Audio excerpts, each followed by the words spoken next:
Oke, Assalamualaikum warahmatullahi wabarakatuh. Salam sejahtera buat kita semua. Tabi pun, apa kabar anak-anak? Semoga selalu sehat walafiat dalam masa pandemi ini. Tetap menjaga kesehatan kita, baik mau keluar rumah atau mau bepergian. Di sini kembali lagi bersama Bapak Romi Abdullah dalam pelajaran Pendidikan Kewarganegaraan kelas 8. Kita akan melanjutkan materi kita yang sebelumnya. Yang kemarin kita sudah membahas tentang Pancasila sebagai dasar negara. Untuk materi pada hari ini, kita akan mengulas tentang arti penting Pancasila sebagai pandangan hidup bangsa dan nilai-nilai luhur Pancasila.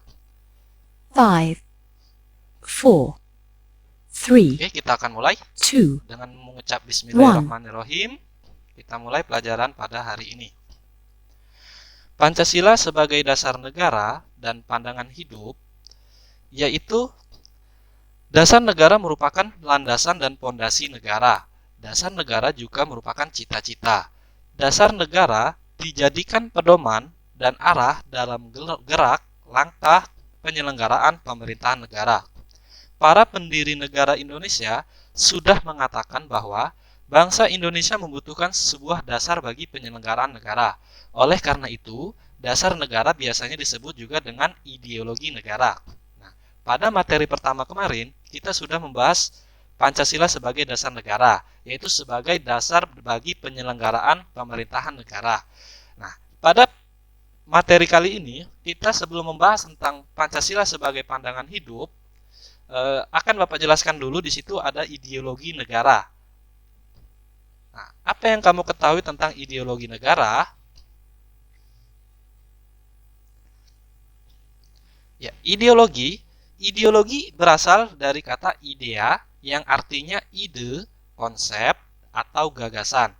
Cita-cita dan logos yang artinya pengetahuan secara harfiah. Ideologi berarti ilmu tentang pemikiran, ide-ide, keyakinan, gagasan, atau cita-cita. Dalam pandangan yang lebih luas, ideologi merupakan cita-cita, keyakinan, dan kepercayaan yang dijunjung tinggi oleh suatu bangsa dan dijadikan pedoman hidup dan pandangan hidup dalam seluruh gerak aktivitas bangsa tersebut. Ya.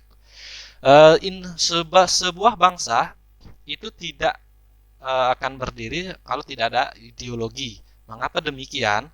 Karena ideologi di sini dijadikan sebagai cita-cita keyakinan bahwa sebuah bangsa itu berdiri.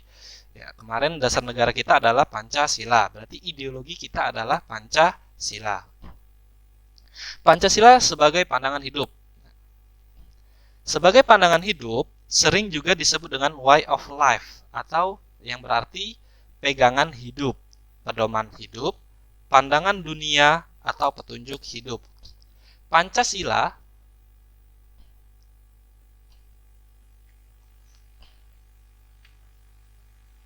Oke, kita kembali lagi. Pancasila sebagai pandangan hidup bangsa dipergunakan sebagai petunjuk dalam kehidupan sehari-hari masyarakat Indonesia. Sikap maupun perilaku masyarakat Indonesia haruslah selalu dijiwai oleh nilai-nilai luhur Pancasila. Jadi, Pancasila dijadikan pedoman hidup bagi sebuah bangsa, di mana Pancasila ini lahir dari kehidupan masyarakat pada saat itu. Pandangan hidup merupakan suatu prinsip atau asas yang mendasari segala jawaban terhadap pertanyaan dasar, untuk apa seorang itu hidup. Berdasarkan pengertian tersebut, dalam pandangan hidup bangsa terkandung konsepsi dasar mengenai kehidupan yang dicita-citakan. Terkandung pula dasar pemikiran terdalam dan gagasan mengenai wujud kehidupan yang dianggap baik. Pancasila dianggap oleh pendiri bangsa Indonesia memiliki nilai-nilai kehidupan yang paling baik. Disepakatinya Pancasila sebagai pandangan hidup bangsa Indonesia telah melalui serangkaian proses yang panjang dan pemikiran yang mendalam. Ya, kita ketahui bahwa Pancasila pertama kali itu diutarakan oleh Bapak Insinyur Soekarno dalam sidang BPUPKI kemarin pada tanggal 29 Mei sampai dengan 1 Juni tahun 1945. Nah, dalam perjalanannya dari awal itu, Pancasila mengalami banyak perubahan-perubahan. dan akhirnya disepakatilah 5 sila dalam Pancasila yang sekarang masih sampai sekarang. Oke, Pancasila dijadikan dasar dan motivasi dalam sikap, tingkah laku, dan perbuatan dalam hidup bermasyarakat, berbangsa, dan bernegara. Pancasila dijadikan dasar untuk mencapai tujuan negara sebagaimana yang tercantum dalam pembukaan Undang-Undang Dasar Negara Republik Indonesia tahun 1945. Oke, arti penting Pancasila sebagai dasar dan pandangan hidup. Sebagai bangsa Indonesia, Pancasila dijadikan sebagai dasar negara dan pandangan hidup bangsa untuk mengatur penyelenggaraan negara. Pancasila sebagai dasar negara berarti Pancasila dijadikan dasar dalam penyelenggaraan negara. Sedangkan Pancasila sebagai pandangan hidup berarti Pancasila dijadikan pedoman dalam bertingkah laku dalam kehidupan bermasyarakat, berbangsa, dan bernegara. Jadi itu arti dari Pancasila sebagai pandangan hidup dan Pancasila sebagai dasar negara Indonesia. Oke, arti penting Pancasila. Yang pertama yaitu membentuk identitas atau jati diri bangsa. Ya, di era sekarang kita telah menghadapi yang namanya era globalisasi, di mana globalisasi ini adalah proses masuknya ruang lingkup dunia. Jadi bisa saja budaya-budaya bangsa lain itu bisa masuk ke Indonesia. Nah, untuk itu apa? Untuk itu arti penting Pancasila ini adalah membentuk identitas atau jati diri bangsa Indonesia dalam menghadapi era globalisasi. Oleh karena itu, pengenalan terus dan penerapan berbagai nilai Pancasila dalam kehidupan berbangsa sangat diperlukan, sehingga kekhasan Indonesia yang tertuang dalam Pancasila itu tidak hilang oleh arus globalisasi. Nasionalisme dan patriotisme akan semakin tumbuh dan meningkat kesadaran atas identitas bangsa yang telah dituangkan dalam Pancasila oleh para pendiri bangsa Indonesia. Jadi di dalam menghadapi arus era globalisasi saat ini, ya kita sebagai masyarakat Indonesia haruslah lebih teliti lagi. Boleh mengikuti tapi tidak boleh sampai mengubah jati diri kita sebagai bangsa Indonesia. Kemudian arti penting Pancasila yang kedua adalah mengatasi berbagai pertentangan dan ketegangan sosial. Ya, di sini pertentangan itu adalah sebagai ideologi nasional, Pancasila memberikan pedoman agar negara dapat berdiri kokoh di tengah derasnya arus ideologi global. Persatuan dan kesatuan yang timbul dari kesadaran untuk senantiasa berpedoman pada Pancasila membuat negara dan masyarakat mampu menghadapi berbagai persoalan dalam kehidupan bernegara. Jadi tantangan di Indonesia saat ini adalah ideologi-ideologi luar itu masuk ke Indonesia dan disebarluaskan. Nah, ideologi seperti apa? Ya, yang menjadikan Indonesia sebagai negara Islam contohnya. Nah, itu sangatlah bertentangan dengan Pancasila. Kita tahu bahwa negara kita itu terdiri dari berbagai agama, tidak hanya Islam saja. Jadi di dalam Pancasila juga sudah diterangkan pada sila pertama. Nah, itulah yang harus kita teliti bagaimana pertentangan dan mengatasi berbagai pertentangan dan ketegangan sosial yang terjadi di masyarakat. Kemudian arti penting Pancasila yang ketiga adalah memberi arah, tujuan, dan dorongan pencapaian tujuan bangsa. Ya, dalam upaya mencapai tujuan bangsa ini, Pancasila memberi arah dan menjadi pendorong bagi tercapainya tujuan bangsa. Hal tersebut termuat dalam pembukaan Undang-Undang Dasar Negara Republik Indonesia tahun 1945 pada alinea keempat. Di dalamnya secara jelas termuat bahwa tujuan bangsa itu adalah satu, melindungi segenap bangsa Indonesia dan seluruh tumpah darah Indonesia. Yang kedua adalah memajukan kesejahteraan umum. Ketiga, mencerdaskan kehidupan bangsa. Keempat, ikut melaksanakan ketertiban dunia yang berdasarkan kemerdekaan, perdamaian abadi, dan keadilan sosial. Nah, jadi Pancasila juga sudah memberikan arah dan tujuan ini di dalam pembukaan Undang-Undang Dasar Negara Republik Indonesia. di alinea keempat. Boleh kalian lihat buku pembukaan undang-undangnya, atau yang sudah hafal mungkin. Jadi itu. Kemudian yang keempat adalah pedoman dalam memecahkan masalah. Jadi arti penting Pancasila yang keempat ini ya mulai dari masalah politik, masalah ekonomi, masalah sosial budaya hingga pertahanan dan keamanan. Pancasila ini bisa untuk memecahkan masalah tersebut. Contohnya dalam bidang ekonomi, dalam sila kelima itu berbunyi adalah keadilan sosial bagi seluruh rakyat Indonesia. Ya, di sini adalah mengajarkan bagaimana rakyat Indonesia untuk mengembangkan berbagai sikap yang mencerminkan kekeluargaan dan semangat bergotong royong. Wujud nyata dari sila kelima itu yaitu adalah apa? Contohnya adalah koperasi masyarakat atau koperasi simpan pinjam. Nah, itulah yang diwujudkan dalam sila kelima. Salah satu contohnya adalah koperasi. Kemudian yang kelima, sebagai sarana pemersatu bangsa dan negara. Sejatinya, persatuan bangsa yang dapat diwujudkan oleh Pancasila telah tertuang dalam lambang negara, yaitu apa? Burung Garuda, atau biasa disebut dengan Garuda Pancasila. Ya, di bawahnya itu terdapat semboyan dalam lambang negara tersebut. Ya, dalam lambang negara ini itu ada tulisan Bhinneka Tunggal Ika. Ada yang tahu itu apa Bhinneka Tunggal Ika? Ya, Bhinneka Tunggal Ika itu adalah walaupun berbeda-beda tapi tetap satu. Ya, jadi Indonesia ada yang bagian barat, ada yang bagian tengah, ada yang bagian timur. Ya, itu kan berbeda-beda. Sukunya juga berbeda-beda. Ya, suku-suku di Indonesia itu banyak. Kemudian agamanya juga ada 5 agama di Indonesia yang kita ketahui. Nah, jadi walaupun dari perbedaan itu, Pancasila ini sebagai pemersatu bagi bangsa dan negara. Agar apa? Agar tidak terjadi terpecah belahnya sebuah bangsa atau NKRI kita. Nah, itu. Kemudian pembukaan Undang-Undang Dasar Negara Republik Indonesia tahun 1945 pada alinea keempat menegaskan bahwa Indonesia memiliki dasar dan pedoman dalam berbangsa dan bernegara, yaitu Pancasila. Ya, kita tahu bahwa ideologi kita adalah Pancasila, kemudian menjadi pedoman dan pandangan hidup bagi masyarakat.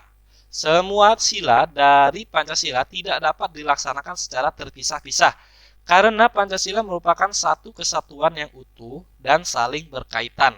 Ya, dari sila 1 sampai ke 5 itu semuanya saling berkaitan. Tidak ada sila pertama itu tidak berkaitan dengan sila kedua. Tetapi sila pertama itu berkaitan dengan sila kedua, ketiga, keempat, dan kelima. Begitupun sila kedua itu pasti berkaitan dari sila pertama, sila ketiga, sila keempat, dan sila kelima. Sila ketiga berkaitan dengan sila pertama, sila kedua, sila keempat, dan sila kelima. Sila keempat itu juga berkaitan dari sila pertama, sila kedua, sila ketiga, dan sila kelima. Dan yang terakhir sila kelima itu pasti sudah berkaitan juga dari sila pertama, sila kedua, sila ketiga, dan sila keempat. Jadi tidak dapat dipisah-pisahkan. Jadi sudah bersatu. Itulah Pancasila.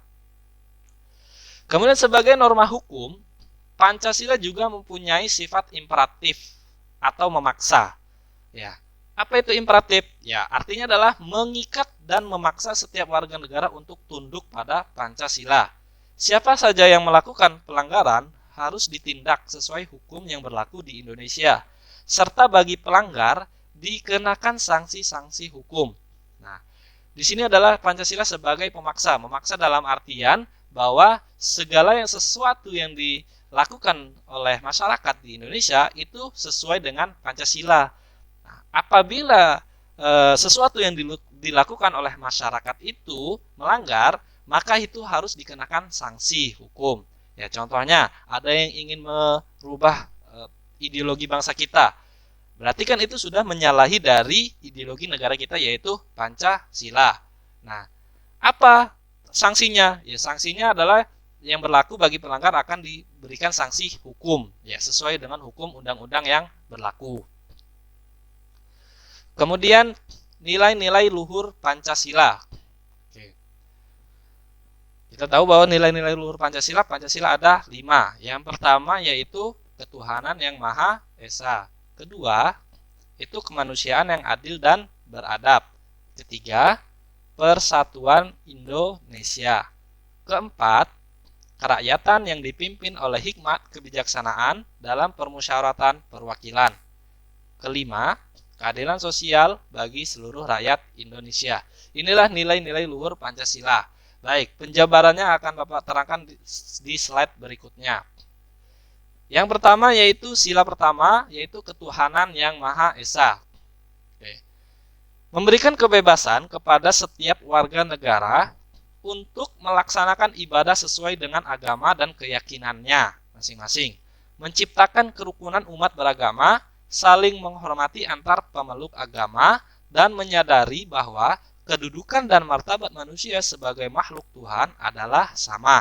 Nah, di sila pertama ini artinya yaitu memberikan kepada masyarakat di Indonesia ini kebebasan dalam beragama.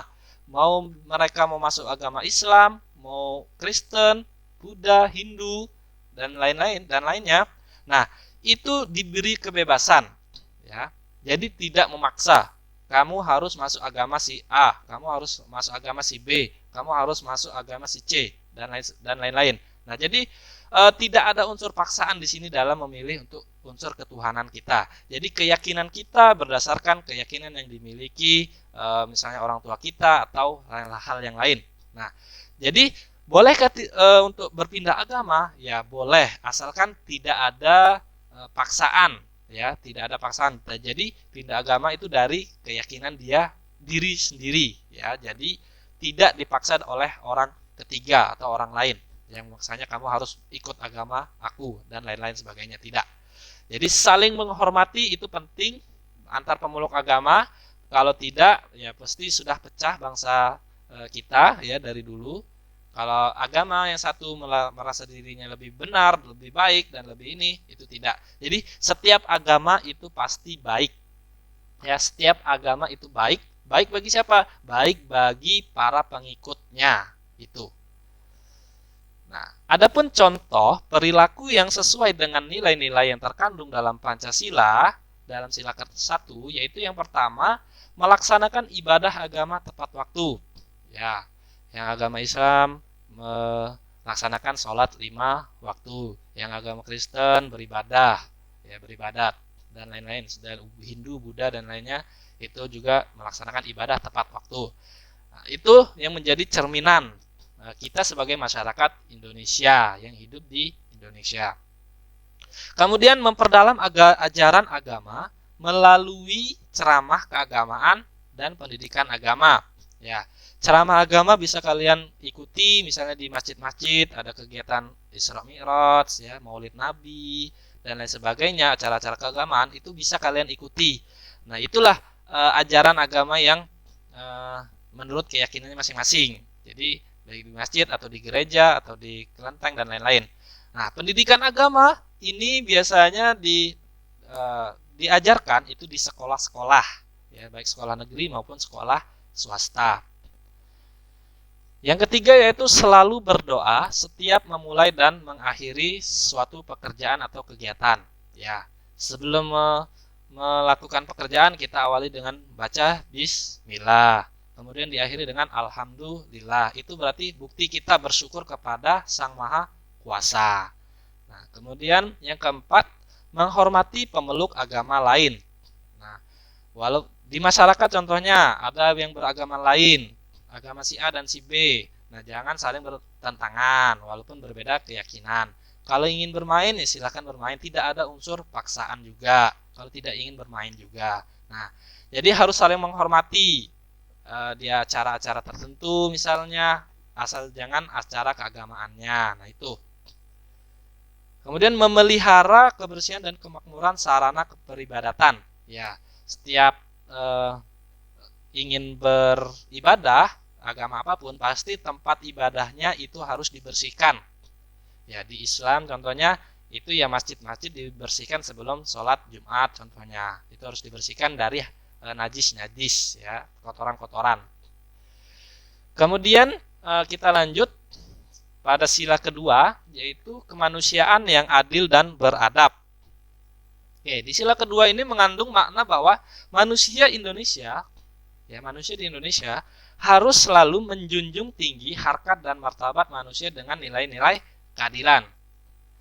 Dan juga menyatakan bahwa bangsa Indonesia menghendaki adanya pergaulan antar umat manusia dan tidak membeda-bedakan syara, baik di sekolah, di rumah, masyarakat, bangsa, dan negara. Nah, jadi tidak ada perbedaan. Ya, syara ini adalah membeda-bedakan ya, atau bahasa ininya bully, ngebully.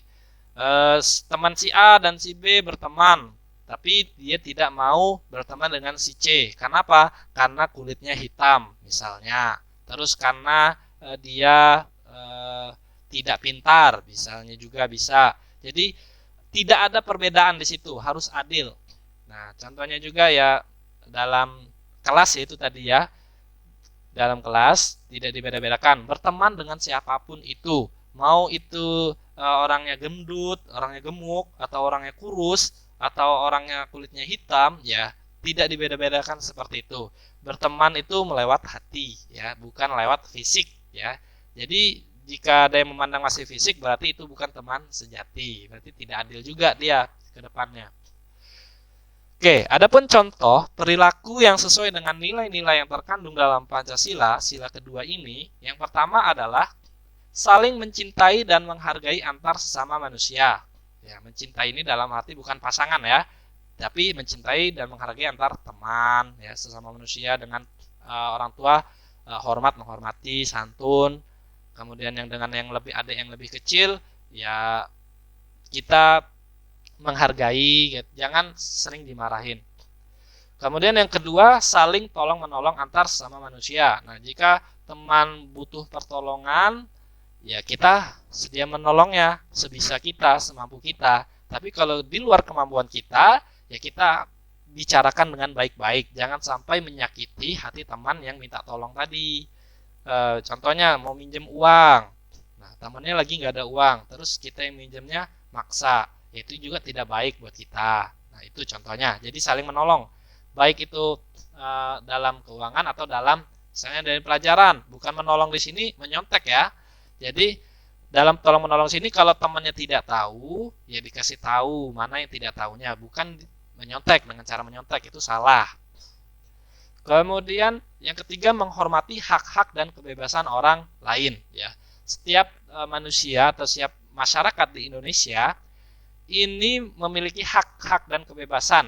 Jadi saling menghormati. Ya, contohnya saja dalam pemilihan presiden atau pemilihan kepala daerah, setiap orang itu diberikan hak satu suara.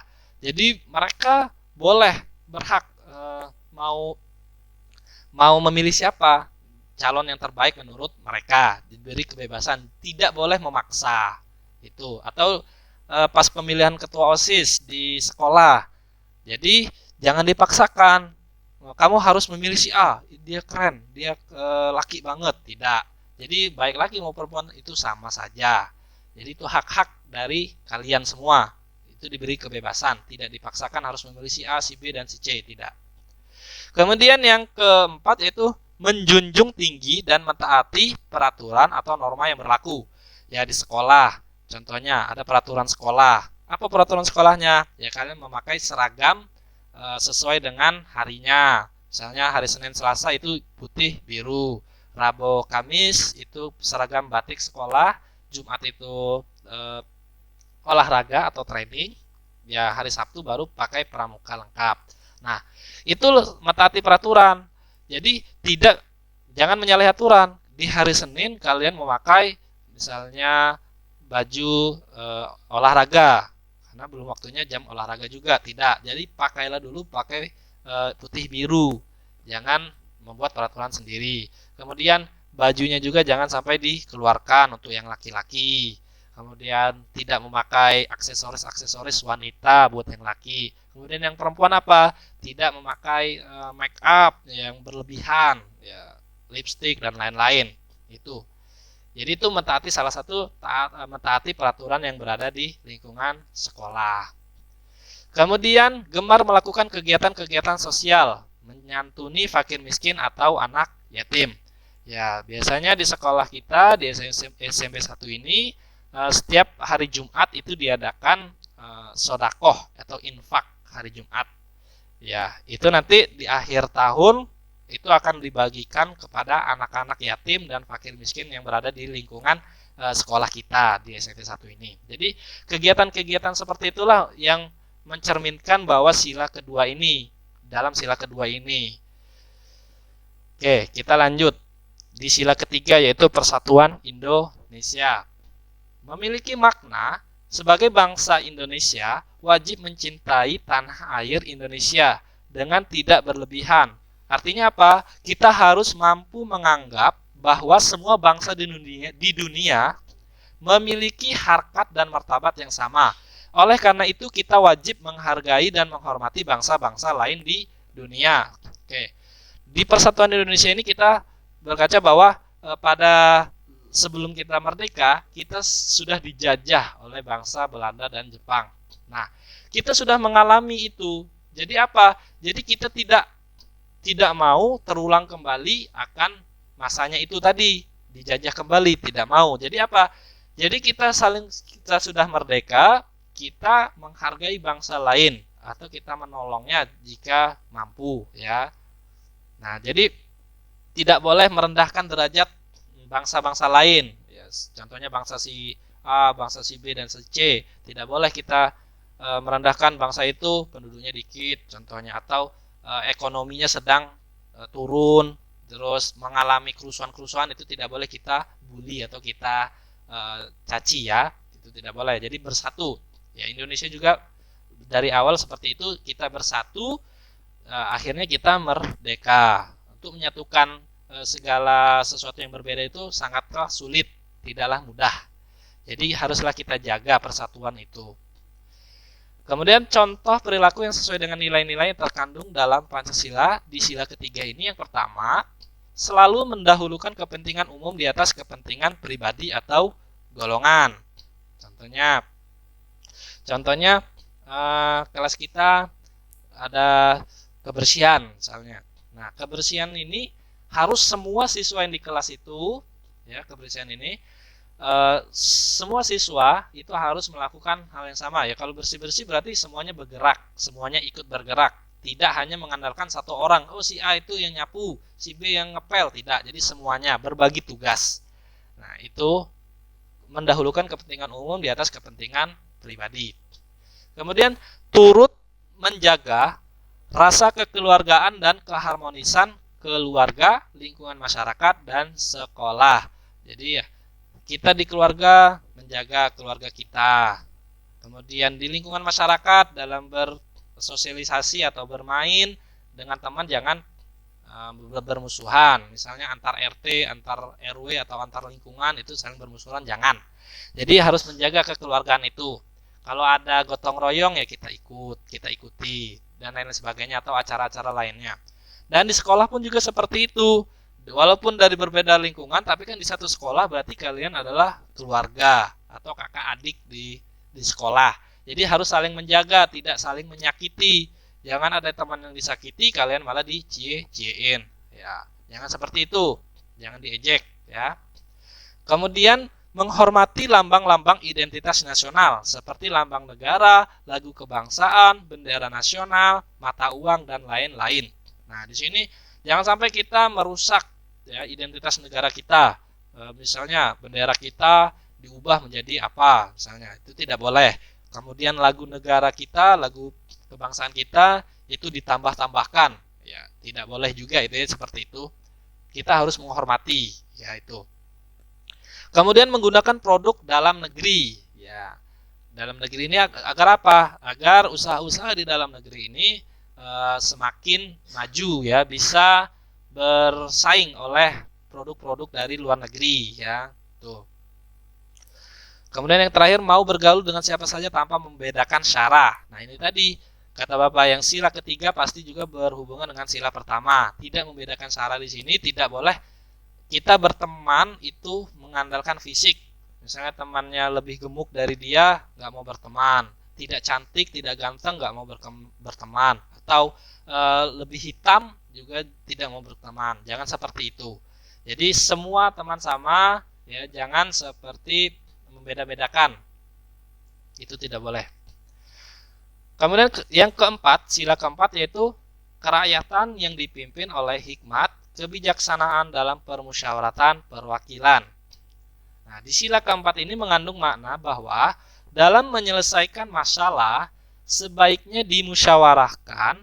Musyawarahnya itu dilaksanakan dengan tertib dan tiap peserta diberi kesempatan menyampaikan pendapatnya dengan mengutamakan kepentingan orang banyak. Kemudian dalam musyawarah juga dilandasi oleh akal yang sehat, beritikat baik, dan dilandasi oleh hati nurani yang luhur. Sehingga keputusan musyawarah dapat dipertanggungjawabkan secara moral kepada Tuhan dan kepada semua orang. Nah, di sila keempat ini yaitu kita contohnya dalam melaksanakan musyawarah OSIS di sekolah. Jadi ketua OSIS, wakil ketua OSIS, sekretaris bendahara, dan para anggotanya itu bermusyawarah di satu tempat, berkumpul. Kemudian apa yang mau dimusyawarahkan? Misalnya membuat acara kegiatan perpisahan. Nah, di masing-masing orang atau siswa tersebut itu bisa mengutarakan pendapatnya. Apa sih hal yang mau disampaikan atau yang akan dikeluarkan di perpisahan sekolah nanti? Nah, ketua OSIS menyampaikan pendapatnya seperti di atas, misalnya apa dan lain-lain sebagainya. Kita harus menyiapkan panggung, kursi, dan lain-lain. Kemudian anggota lainnya menambahkan bagaimana kalau pakai tenda dan lain sebagainya. Nah, itu adalah musyawarah yang mufakat, musyawarah yang didasari oleh mufakat. Jadi tidak ada yang bertentangan. Di akhirnya juga ketua dalam musyawarah itu jangan sampai memihak salah satu pihak. Ya, kalau dia senang dengan ini, dia memihak yang si A misalnya. Itu tidak boleh. Jadi semua sama. Itu tadi setiap orang itu diberi hak suara yang sama. Tidak boleh dibedakan. Tinggal bagaimana banyaknya orang nanti yang ikut dalam keputusan itu, ya. Kemudian contoh perilaku yang sesuai dengan nilai-nilai yang terkandung dalam Pancasila keempat ini. Pancasila yang sila keempat. Yang pertama, mengutamakan musyawarah atau diskusi dalam setiap mengambil keputusan untuk kepentingan bersama. Jadi jangan ada dibuat musyawarah atau rapat jika itu hasilnya hanya untuk kepentingan pribadi. Ya, contohnya tadi, itu tadi contohnya, kita rapat tentang perpisahan sekolah, tahunya hasil rapatnya adalah keputusan dari pendapat ketuanya sendiri. Itu tidak boleh. Kemudian tidak memaksakan kehendak dalam kepentingan bersama. Ya. Kalau di rapat tadi misalnya ada salah satu pendapat yang bagus, mengapa tidak kita ikuti, ya? Jadi tidak ada paksaan dalam mengikuti kehendaknya atau pendapatnya. Keempat, turut serta melaksanakan dan mensukseskan pemilihan pemimpin organisasi, pengurus kelas, pengurus OSIS, RT, RW, lurah atau kepala desa, kepala daerah, presiden, dan lain-lain dengan jujur dan bertanggung jawab. Ya, harus mensukseskan. Kalau ada acara-acara penting lainnya, ya kita harus ikut, ya. Jangan sampai kita tidak tahu nanti kita mau memilih misalnya ketua OSIS, kita tidak pernah masuk ke sekolah. Siapa ketua OSISnya? Ya tidak tahu.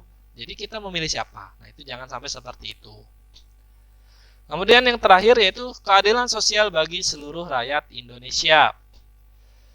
Sila kelima ini maknanya adalah menghendaki agar manusia di Indonesia bersikap dan berbuat seperti anggota keluarga besar yang bertanggung jawab. Oke, negara kita adalah NKRI Indonesia, itu dari Sabang sampai Merauke. Jadi tidak ada perbedaan, baik yang di Pulau Sumatera, Jawa, Kalimantan, Sulawesi maupun di Irian Jaya atau Papua, itu tidak berbeda. Jadi semua sama. Jadi pemerintah juga harus menganggapnya sama, tidak didahulukan misalnya di Pulau Sumatera tidak, atau di Jawa yang dimajukan tidak. Jadi seluruhnya itu harus kena. Itulah keadilan bagi seluruh rakyat Indonesia. Ya, setiap manusia Indonesia harus mampu bersikap dan berbuat untuk memberikan sumbangan nyata dalam upaya meningkatkan kesejahteraan rakyat Indonesia. Ya. Apa yang harus kita buat? Ya, contohnya kalau ada usaha-usaha rumahan, ya, membuat roti dan lain sebagainya. Nah, itu kan adalah usaha untuk meningkatkan ekonomi di masyarakat di suatu lingkungan tersebut. Jadi kita buat usaha tersebut, kemudian kita mengajak tetangga-tetangga kita untuk membantu. Hasilnya apa ya? Hasilnya diberikan upah yang sesuai ya. Adapun contoh perilaku yang sesuai dengan nilai-nilai yang terkandung dalam Pancasila, sila kelima ini, itu yang pertama, selalu berhemat dalam setiap penggunaan kebutuhan hidup. Ya, jangan selalu boros. Ya, jangan misalnya ada barang baru atau HP atau tas atau sepatu baru langsung dibeli, jangan. Itu perilaku yang boros, tidak baik. Harus berhemat. Kemudian berupaya bekerja keras dalam setiap menyelesaikan tugas atau pekerjaan. Oke, jika diberi tugas oleh guru, ya harus diselesaikan. Kapan waktunya, ya harus selesai itu. Jangan sampai tugasnya hari ini diselesaikannya besok atau lusa. Jangan sampai seperti itu. Berarti tidak perilaku yang tidak baik, ya. Itu jangan diikuti. Kemudian pekerjaan juga seperti itu. Apa yang ditugaskan, apa yang dikerjakan, ya harus sesuai dengan tugasnya yang disuruh. Jangan mengerjakan yang di luar pekerjaan itu. Kemudian yang ketiga, gemar menabung untuk kebutuhan hidup di masa depan. Ya, dari seusia kalian ya belajar menabung, ya belajar irit, berhemat. Ya, untuk apa? Untuk di masa depannya lagi. Nanti kalian untuk butuh apa? Mau beli baju, mau beli sepatu, mau beli tas, ya itu tidak minta lagi oleh orang tua, tapi hasil dari tabungan kalian itu. Kemudian bertutur kata, berpenampilan dan berperilaku yang sederhana dan wajar. Ya, bertutur kata ini kalau kita bertemu dengan orang yang lebih tua, kita harus sopan, harus hormat. Kita ketemu guru, ya harus salam, hormat, kemudian salaman. Itu. Berpenampilannya juga, kalau kita di sekolah ya kita tampilan dengan seragam sekolah, jangan seragam di luar itu, misalnya pakai kaos dan lain-lain. Kemudian berperilaku yang sederhana dan wajar, jangan berlebihan, ya. Bolos, kemudian keluar masuk kelas terus, alasannya izin untuk WC, itu jangan, ya. Dikurangi yang seperti itu, perilaku yang seperti itu. Karena apa? Karena tidak baik. Tuh. Kemudian yang kelima itu mengembangkan semangat gotong royong dan kekeluargaan. Nah, jika di dalam suatu lingkungan kalian mengadakan gotong royong, ya kalian ikut, ya ikut membantu walaupun hanya mencabut satu rumput, contohnya, atau membersihkan got, cuman itu aja ya nggak apa-apa, yang penting ikut. Nah, kemudian kekeluargaannya juga dapat di situ. Ya, jangan sampai kita dalam hidup bertetangga kita sombong atau dilihat orang lain atau tetangga kita itu sombong. Jangan sampai seperti itu. Oke. Semua Pancasila atau semua sila dari Pancasila tidak dapat dilaksanakan secara terpisah-pisah karena Pancasila merupakan satu kesatuan yang utuh dan saling berkaitan. Sila-sila dalam Pancasila merupakan rangkaian kesatuan yang bulat sehingga tidak dapat dipisah-pisahkan satu sama lain atau tidak dapat dibagi-bagi atau diteras. Itu tadi makna dari sila pertama itu pasti berkaitan dengan sila kedua, 3, 4, dan 5. Begitupun seterusnya. Jadi tidak dapat terpisahkan. Kenapa? Karena itu sudah menjadi nilai-nilai yang sudah ada di masyarakat di Indonesia. Tuh. Mempertahankan Pancasila berarti mempertahankan negara kesatuan Republik Indonesia. Jika ada yang ingin mengganti Pancasila, berarti mengancam keberadaan negara Indonesia. Jika dasar negara diganti, runtuhlah bangunan negara Indonesia. Oleh karena itu, mempertahankan Pancasila merupakan tanggung jawab bersama antara pemerintah dan rakyat Indonesia. Itu tadi, Pancasila dijadikan sebagai dasar, ya, dasar atau fondasi. Ya, ibaratkan sebuah bangunan yang di materi yang lalu, kalau bangunan itu tidak ada fondasinya, maka tidak akan kuat. Begitupun sebuah bangsa. Apabila tidak ada fondasi, apabila tidak ada dasar, itu akan cepat runtuhnya. Jadi goyang angin pun akan runtuh. Nah, kalau bangsa lain ingin menyerang Indonesia lagi bisa runtuh kalau tidak ada dasarnya. Maka dari itu Pancasila ini memiliki memiliki nilai yang sangat berarti, yang sangat penting di bangsa kita, bangsa Indonesia.